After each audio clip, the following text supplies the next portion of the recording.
പ്രിയമുള്ള സഹോദരന്മാരെ, സഹോദരിമാരെ, ഏവർക്കും ദൈവാനുഗ്രഹം എപ്പോഴും ഉണ്ടായിരിക്കട്ടെ. ബിസ്മില്ലാഹിർ റഹ്മാനിർ റഹീം. അം യഖൂലൂന ഇഫ്തറാഹു ഖുൽ ഫഅതു ബിസൂറത്തിൻ മിസ്ലിഹി. അതല്ല, അദ്ദേഹം, അതായത് പ്രവാചകൻ, അത് കെട്ടിച്ചമച്ചതാണ് എന്നാണ് അവർ പറയുന്നത്. നബിയെ പറയുക, എന്നാൽ അതിന് തുല്യമായ ഒരു അധ്യായം നിങ്ങൾ കൊണ്ടുവരൂ.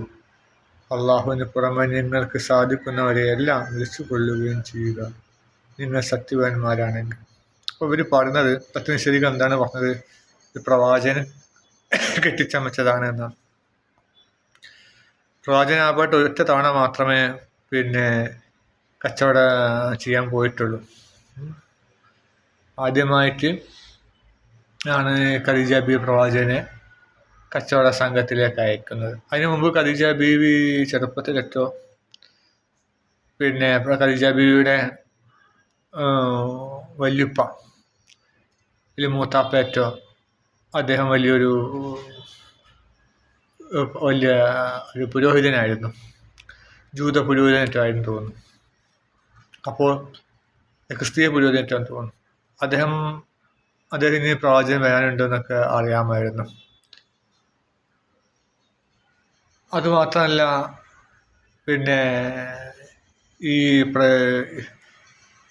ഈ പ്രദേശത്തെ നേതാവ്, അല്ലെങ്കിൽ ഭൂമിയുടെ നേതാവ് ഖദീജ ബീവി വിവാഹം കഴിക്കുമെന്നൊക്കെ പറഞ്ഞിട്ടുണ്ടായിരുന്നു. അപ്പോൾ ഖദീജ ബീവി അങ്ങനെ നല്ലൊരു വ്യക്തിയെ പ്രതീക്ഷിച്ചിരിക്കുകയുമായിരുന്നു. അതിന് മുമ്പ് ഖദീജ ബീവി 2 തവണ വിവാഹം കഴിച്ചു, പക്ഷെ അത് മുന്നോട്ട് കൊണ്ടുപോകാൻ കഴിഞ്ഞില്ല അവർക്ക്.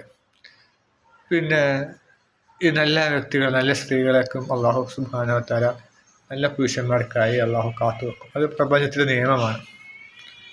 നല്ലതും നല്ല തമ്മിൽ ചേരുകയുള്ളൂ, ചീത്തവും തമ്മിൽ ചേരില്ല. ഇപ്പോൾ പ്രവാചകന്റെ വളർത്തുമകനായ സെയ്ദ് വിവാഹം കഴിച്ചു, സൈനബായിട്ടാണ് തോന്നുന്നു, സൈനബ റളിയല്ലാഹു അൻഹ. പക്ഷെ പ്രവാചകന്റെ വളർത്തുപുത്രനായിട്ട് കൂടിയില്ലേ, പ്രവാചകന്റെ ഒരുപാട് ഗുണങ്ങൾ, സ്വഭാവ ഗുണങ്ങളൊക്കെ സെയ്ദിന് അറിയാനും പഠിക്കാനും ഒക്കെ കഴിഞ്ഞു. എന്നിട്ട് പോലും ഈ സൈനബുമായിട്ട് നല്ലൊരു ദാമ്പത്യ ബന്ധം മുന്നോട്ട് കൊണ്ടുപോകാൻ കഴിഞ്ഞില്ല. അവർ തെറ്റിപ്പിരിഞ്ഞു. അങ്ങനെ ആ സൈനബിനെ പ്രവാചകനാണ് വിവാഹം കഴിച്ചത്. അതാണ് അതിൻ്റെ സൈനബിനെ അള്ളാഹു കണക്കാക്കിയ പ്രവാചകനാണ്. അതുപോലെ തന്നെ ഫിറോന്റെ ഭാര്യയായ ഒരു വ്യക്തിയുണ്ട്, അവർ സ്വർഗാവകാശിയാണ്. ഫിറോൻ ഏറ്റവും വലിയ ദ്രോഹിയായിട്ടാണ് ഖുർആൻ പരിചയപ്പെടുത്തുന്നത്, അല്ലേ? വലിയ ദ്രോഹിയായിട്ട്. എന്നിട്ട് പോലും അദ്ദേഹത്തിൻ്റെ ഭാര്യ അദ്ദേഹത്തിന് പ്രാപിക്കാൻ കഴിഞ്ഞിട്ടില്ല എന്നാണ് ഖാസിം ഉസ്താദ് മറ്റു പല പണ്ഡിതന്മാരും പറഞ്ഞിട്ടുള്ളത്. കാരണം ചില നല്ല സ്ത്രീകളെ ചീത്ത പുരുഷന്മാർക്ക് പ്രാപിക്കാൻ കഴിയില്ല. അങ്ങനെ പ്രാപിക്കാൻ ശ്രമിച്ചാൽ തന്നെ അവർക്ക് ശേഷിക്കുറവ് ഉണ്ടാവുക, അല്ലെങ്കിൽ മറ്റെന്തെങ്കിലും തടസ്സങ്ങൾ ഉണ്ടാവുക ഒക്കെ സംഭവിക്കും. അപ്പോൾ നമുക്ക് നോക്കിക്കോളൂ, ഒരു ഭർത്താവ് നല്ല വ്യക്തിയാണെങ്കിൽ ഭാര്യ നല്ല വ്യക്തിയായിരിക്കും, ഭർത്താവും ദുഷ്യ വ്യക്തിയാണെങ്കിലോ ഭാര്യ ദുഷ്യ വ്യക്തിയായിരിക്കും. അതുപോലെ തന്നെ കോളേജ് കാലഘട്ടത്തിൽ, സ്കൂൾ കാലഘട്ടത്തിലൊക്കെ സകല പെൺകുട്ടികളും പ്രേമിച്ച് നടക്കുന്ന ഒരു യുവാവിന് ഒരിക്കലും നല്ലൊരു പെൺകുട്ടിയെ കിട്ടാറില്ല, ഭാര്യയായിട്ട് കിട്ടാറില്ല. അതേസമയം കോളേജ് കാലഘട്ടത്തിലും സ്കൂൾ കാലഘട്ടത്തിലും അന്യ സ്ത്രീകൾ നോക്കാതെ ഇരുന്ന ഒരു വ്യക്തിക്ക് നല്ല സൗന്ദര്യമുള്ള സ്ത്രീയെ കിട്ടുന്നതും അവർ നല്ല സുദൃഢമായ ദീർഘകാലമുള്ള ദാമ്പത്യ ബന്ധം മുന്നോട്ട് കൊണ്ടുപോകുന്നത് നമുക്ക് കാണാൻ കഴിയും. അത് അള്ളാഹു ഒരു കാലത്തിൻ്റെ കാവ്യനീതി പോലെയാണ്, അള്ളാഹുവിൻ്റെ ഒരു നിയമമാണത്. അപ്പോൾ പറഞ്ഞ പറഞ്ഞു വന്നത്, ഞാൻ ഖദീജ ബീവി ആദ്യമേ അറിയാവുന്ന പ്രവാചകൻ വരാനുണ്ട് എന്ന് ഒക്കെ അറിയാമായിരുന്നു. അതുകൊണ്ട് തന്നെ ഖദീജ ബീവി പിതാവ് വലിയൊരു കച്ചവടക്കാരനായിരുന്നു. അതിനുശേഷം പിതാവ് മരണപ്പെട്ടപ്പോൾ അത് ഖദീജ ബീവി ഏറ്റെടുത്തു എന്നാണ് തോന്നുന്നത്. അങ്ങനെ ഖദീജ ബീവിക്ക് മാനേജർ മറ്റൊരു വ്യക്തി ഉണ്ടായിരുന്നു, പേര് മറന്നുപോയി. അപ്പോൾ നിങ്ങൾ ഖാസിം ഉസ്താദിൻ്റെ പ്രഭാഷണങ്ങൾ പതിവായി കേൾക്കുക. അപ്പോൾ അദ്ദേഹം എല്ലാവരുടെ വ്യക്തികളുടെ പേരുകൾ വരെ അദ്ദേഹത്തിന് വളരെ ഇന്നിപ്പോൾ ഞാൻ ഇദ്ദേഹത്തെ ഇസ്രായേൽ ചരിത്രം കേൾക്കുമ്പോൾ അതിലും യൂസുന്ന വീഡിയോയും പല കാര്യങ്ങളൊക്കെ പറയുമ്പോൾ അതിൽ നമുക്കറിയാത്ത പല കാര്യങ്ങളും അദ്ദേഹം പറയുന്നത് നമുക്ക് കാണാൻ കഴിയും. അദ്ദേഹത്തിന് ഭയങ്കര ഓർമ്മശക്തിയാണ് കാസിം ഉസ്താദ്. ഒരു കാര്യം വായിച്ചു കഴിഞ്ഞാൽ അദ്ദേഹത്തിന് ഭയങ്കര ഓർമ്മശക്തിയാണ്. അത് കൃത്യമായിട്ട് അദ്ദേഹം അത് പറയുകയും ചെയ്യും. അപ്പോൾ നമുക്ക് വലിയ മുതൽക്കൂട്ടാണ്. വിജ്ഞാനം തേടുന്നവർക്ക് അദ്ദേഹത്തിൻ്റെ പ്രഭാഷണങ്ങൾ വലിയ മുതൽക്കൂട്ട്. അദ്ദേഹം ഒരുപാട് പുസ്തകങ്ങൾ വായിച്ചിട്ട് പറയുകയാണ്. അപ്പോൾ നമുക്ക് അതൊന്നും വായിക്കാതെ തന്നെ നമുക്ക് ആ അറിവ് നമുക്ക് കിട്ടുകയാണ്, ചുളിവിൽ കൂടെ നമുക്ക് കിട്ടുകയാണ്. അപ്പോൾ നമ്മൾ ഒഴിവ് വേളകളൊക്കെ നമ്മൾ ബസ് യാത്ര ചെയ്യുമ്പോഴോ മറ്റെന്തെങ്കിലും ഭക്ഷണം കഴിക്കുമ്പോഴൊക്കെ നമ്മൾ കാസിം ഉസ്താദിൻ്റെ പ്രഭാഷണം 2-3 തവണ നമുക്ക് കേട്ടുകൊണ്ടിരിക്കുക. അപ്പോൾ നമുക്ക് പല പേരുകളും, സുറാക്ക, അങ്ങനെ പല പേരുകളുണ്ട്, അതൊക്കെ നമുക്ക് ഓർമ്മയിൽ നിൽക്കും. വടക്കത്തെ ബിൻ നോഫലിനെറ്റാൻ തോന്നുന്നത് ഖദീജ ബീവിയുടെ വല്യപ്പയുടെ ഒറ്റ പേര്. അദ്ദേഹം ഒരു പുരോഹിതനുമായിരുന്നു. അപ്പോൾ അദ്ദേഹത്തിന് അറിയാം ഇങ്ങനെ ഒരു പ്രവാചകൻ വരാനുണ്ട്, ആ പ്രവാചകനെ പന്നിയായിട്ട് മാറുമെന്നൊക്കെ അറിയാൻ വേണം. അങ്ങനെ പ്രവാചകന് വിളിച്ച് കച്ചവടത്തിന് വേണ്ടി വിളിച്ചതാണ് ഖദീജ ബീവി. വിശ്വസ്തനായ വ്യക്തിയെ വിളിച്ചു. അപ്പോൾ ഖദീജ ബീവി അദ്ദേഹത്തിൻ്റെ ആദ്യത്തെ മാനേജരോട് പറഞ്ഞു, അദ്ദേഹത്തിന് എല്ലാ സ്വാതന്ത്ര്യവും കൊടുക്കണം, അദ്ദേഹത്തിന് ഇഷ്ടത്തിന് അദ്ദേഹം വിട്ടിട്ടൊന്നും ശ്രദ്ധിച്ചാൽ മാത്രം മതി, അദ്ദേഹത്തിന് യാതൊന്നും പിന്നെന്താണ് നിർബന്ധിക്കേണ്ട, കുറ്റപ്പെടുത്തണ്ട, അദ്ദേഹം ഇഷ്ടമുള്ള ചെയ്തോട്ടെ, ചോദിച്ചതിന് മാത്രം ഉത്തരം പറഞ്ഞാൽ മതി എന്ന് അദ്ദേഹം ഖദീജ ബീവി ഈ മാനേജരോട്, ആദ്യത്തെ മാനേജരോട് നിഷ്കർഷിച്ചിട്ടുണ്ടായിരുന്നു. പിന്നെ പ്രവാചകൻ എന്തെങ്കിലും കച്ചവടം ചെയ്യുമെന്ന് വെച്ചാൽ എല്ലാ കുറ്റങ്ങളും പറയും. ഒരു ഉൽപ്പന്നം വിൽക്കുമ്പോൾ കുറ്റങ്ങളും പറയും, ഉള്ളതും പറയും, നന്മയും പറയും, തിന്മയും പറയും. ഉദാഹരണമായിട്ടൊരു തുണിത്തരം വിൽക്കുകയാണെങ്കിൽ അത് മൂലം അല്പം മോശമാണ്, ഇതിൽ ചായം അല്പം ഇളകും, പക്ഷെ ഇത് ഈട് നിൽക്കും, ഒക്കെ കുറ്റവും പറയും, കുറവും പറയും. സാധാരണഗതിയിൽ എന്താണ് ഗുണങ്ങൾ മാത്രമേ പറയുള്ളൂ, ഏത് കച്ചവടക്കാരും കുറ്റങ്ങൾ പറയില്ല. പക്ഷെ പ്രവാചകൻ കുറ്റവും ഗുണവും പറഞ്ഞു, പക്ഷെ നല്ലവണ്ണം കച്ചവടം ഉണ്ടായി. നമ്മുടെ പ്രവാചകൻ സത്യസന്ധയാണെന്ന് എല്ലായിടത്തും അറിയാം. അതും പ്രവാചകൻ്റെ ഈ പുഞ്ചിരിയുടെ മുഖപ്രസാദമുള്ള മുഖവും ഈ കുറ്റങ്ങൾ ഉൽപ്പന്നത്തിൻ്റെ ഗുണവും ദോഷവും പറഞ്ഞുകൊണ്ട് വിശ്വാസം നേടിയെടുത്തു. ഏറ്റവും നല്ല കച്ചവടം, 5 വർഷത്തേക്ക് കിട്ടേണ്ട ലാഭം കൂടി ഒറ്റ കച്ചവടത്തിൽ ഇതിൽ ലഭിച്ചു. പിന്നെ അതിന് ശേഷം പ്രവാചകന് എന്ത് ചെയ്തില്ല, ഈ ഖദീജ ബീവി പറഞ്ഞയച്ചിട്ടില്ല. കാരണം അപ്പോൾ അതിന് ശേഷം ഇതുവരെ 6 മാസം കൂടുമ്പോഴാണ് ഇവർ പോവുക, ഈ കാരവനിൽ, വലിയ കാരവനിൽ പോവുക.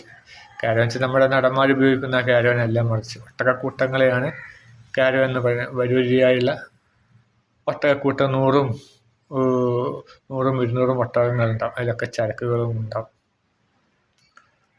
അപ്പം അതാണ്, അങ്ങനെയാണ് പോവുക. അപ്പം അത്രയും ഉൽപ്പന്നങ്ങളായി വരണം. ഇപ്പം പല കരകൗശല വസ്തുക്കൾ, പായ്, മുറം, അങ്ങനത്തെ കാര്യങ്ങൾ, തുണികൾ, ഇതൊക്കെ അതാണ് കൊണ്ടുപോവുക. ഓരോ കാലാവസ്ഥ നോക്കിയിട്ട് ചില സ്ഥലത്ത് ചൂടുള്ള കാലാവസ്ഥ ആയിരിക്കും, അപ്പം അവിടേക്ക് പോവും. ചില സ്ഥലത്ത് നമ്മൾ ഒരിക്കലും ഈ ഒട്ടകങ്ങൾക്ക് പോകാൻ പറ്റാത്തൊരു കാലാവസ്ഥ, വളരെ കടും ശൈത്യമായിരിക്കും, അപ്പോൾ മറ്റ് ഫലസ്തീൻ ഭാഗത്തേക്ക് പോകും. അങ്ങനെയായിരുന്നു. പിറ്റേത്തെ 6 മാസം കഴിഞ്ഞിട്ടാണ് അടുത്ത പോക്ക്. പക്ഷെ അപ്പോഴത്തേക്ക് പ്രവാചകത്തിന് ലഭിച്ചു, ഇതിന് വലിയ വരുമാനം ലഭിച്ചു. പ്രവാചകത്തിന് ലഭിച്ചതോടുകൂടി പിന്നെ ഈ കച്ചവടത്തിന് പോകാൻ കഴിയില്ലല്ലോ, പ്രബോധനം നടത്തണ്ടേ. അപ്പോൾ അതാണ്. അപ്പം അപ്പോൾ ഈ സത്യനിഷേധികൾ എന്താണ് പറഞ്ഞുണ്ടാക്കിയത്, പ്രവാചകന് കച്ചവടത്തിന് പോയിട്ടുണ്ട്, ഒരു തവണ പോയിട്ടുള്ള ആകപ്പാടെ.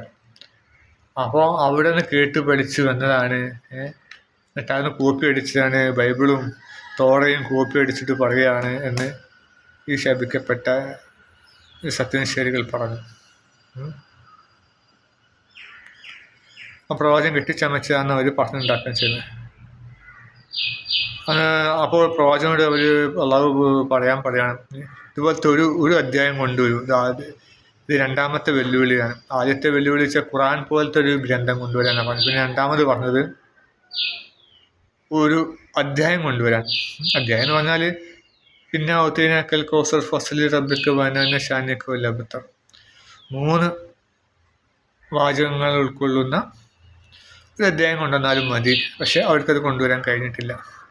പിന്നെയും പറഞ്ഞു, പിന്നെ വെല്ലുവിളി ഒന്നുകൂടി താഴ്ത്തി. എന്നാൽ ഒരൊറ്റ ആയത്ത് കൊണ്ടുവന്നാൽ മതി. അതും അവർക്ക് ചെയ്യാൻ കഴിഞ്ഞില്ല. മൽഫീൽ എന്നുള്ളത് അവർ കൊണ്ടുവന്ന് നമുക്കറിയാമല്ലോ. ഖുറൈശികൾ ആനയെ കുറിച്ച് നിങ്ങൾക്ക് എന്തറിയാം, അതിന് ഒരു 2 കൊമ്പുണ്ട്, 2 തുമ്പിക്കൈയുണ്ട് എന്നൊക്കെ പറഞ്ഞിട്ട് ഒരു കൊണ്ടുവന്നു.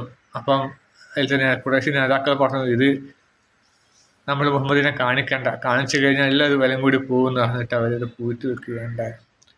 അപ്പോൾ റബ്ബെ പരാജയപ്പെട്ടുപോയി. അപ്പം അത്രക്കും അത്യുത്കൃഷ്ടമായ ഒരു ഗ്രന്ഥമാണ് ഖുർആൻ. അപ്പം ഇങ്ങനെയുള്ള ആണ് നമ്മൾ സംശയിക്കാതിരിക്കുക. ആ ഗ്രന്ഥം നമ്മൾ പതിവായി പാരായണം ചെയ്യുക, അർത്ഥസഹിതം പാരായണം ചെയ്യുക, എന്നിട്ട് ജീവിതത്തിൽ പകർത്തുക. എന്നാലും ഇപ്പം ഞാനൊരു സുന്നി പള്ളിയിൽ പോയപ്പോൾ എനിക്ക് വലിയ സങ്കടം വന്നു. കാരണം വെച്ചാൽ ഒരു അരമണിക്കൂർ നേരം ഇത്രയും ജനതയെ, ഒരുപാട് ആൾക്കാർ ആ പള്ളിയിലുണ്ട്. വലിയൊരു മഹല്ല് പള്ളിയാണ്. ഒരു മലയാളത്തിലുള്ള എന്തെങ്കിലും ഒരു ഉപദേശം കൊടുക്കാൻ കഴിയുന്നില്ല. ഒക്കെ അറബിയിൽ പറഞ്ഞിട്ട് അവരങ്ങോട്ട് ആദ്യത്തെ ദുആ കഴിഞ്ഞപ്പോൾ അവർ എണീച്ചു പോയി. അപ്പോൾ എന്ത് ചെയ്തു, ഇമാമ എന്തൊക്കെയോ അത് ശേഷം എന്തൊക്കെയോ ചെറിയ പ്രഭാഷണം നടത്തുന്നുണ്ട്. ആരും കേൾക്കാനിരിക്കുന്നു, യുവാക്കളൊന്നും കേൾക്കാനിരിക്കുന്നില്ല, വയസ്സന്മാരും കേൾക്കാനിരിക്കുന്നില്ല.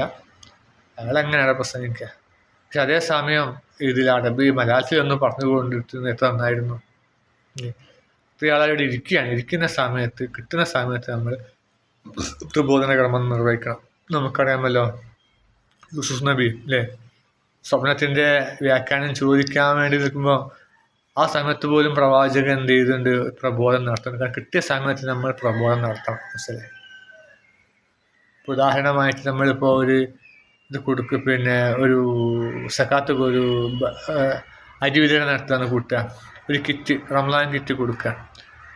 എല്ലാവരും വിളിച്ചു വരുത്തി അവിടെ വെച്ചിട്ടൊരു പ്രഭാഷണം ചെയ്യുകയാണെങ്കിലോ അതെല്ലാവരും കേൾക്കും. കാരണം എന്തായാലും അവിടെ പോവില്ലല്ലോ, കാരണം ഇത് കഴിഞ്ഞാലേ കിറ്റ് കിട്ടുകയുള്ളൂ. അപ്പോൾ ഒരു ചെറിയൊരു പ്രഭാഷണം അവിടെ നടത്തുന്നത് നല്ലതാണ്. അതുപോലെ തന്നെ നമ്മൾ നിക്കാഹിൻ്റെ വേളയിലും ഒരു ചെറിയ പ്രഭാഷണം നമ്മൾ നടത്തുന്നത് നല്ലതാണ്. പതിവായി കേൾക്കുന്നവർക്ക് എന്താവും, അതൊരു ചിലപ്പോൾ അരോചകമായി തോന്നും. പക്ഷേ എന്നിരുന്നാലും ആദ്യമായിട്ട് കേൾക്കുന്നവർക്ക് വലിയൊരു അറിവായിരിക്കും. നമ്മളിപ്പോൾ ആദ്യമായിട്ട് പ്രഭാഷണം കേൾക്കുകയെന്ന് കൂട്ടുക, അപ്പോൾ അതിൽ ദാമ്പത്യ ബന്ധത്തിൻ്റെ കടമകളും ഭർത്താവിനോട് പാലിക്കേണ്ടതും ഭർത്താവ് ഭാര്യയോട് പാലിക്കേണ്ട കാര്യങ്ങൾക്കാണ് അവിടുത്തെ ഗതിവ് പറയുക. അപ്പോൾ നമുക്ക് കേൾക്കുന്നവർക്ക് വലിയൊരു മുതൽക്കൂട്ടായിട്ട് മാറും. അപ്പോൾ കിട്ടുന്ന അവസരം നമ്മൾ ഉപയോഗപ്പെടുത്തണം. അപ്പോൾ ഒരു അരമണിക്കൂർ എന്തായാലും നമ്മൾ പള്ളിയിൽ വന്നിരിക്കും. അപ്പോൾ നമ്മൾ എന്തെങ്കിലും ഉപദേശം നൽകണം. അല്ലാതെ അവർ പോയ ശേഷം നിസ്കാരം കഴിഞ്ഞ ശേഷം ആരും കേൾക്കാനിരിക്കില്ല. അപ്പോൾ എല്ലാവരും വേഗം കഴിച്ചിലാവണം, പള്ളിയിൽ വേഗം കഴിച്ചിലാവണം ചിന്താഗതിയാണ്.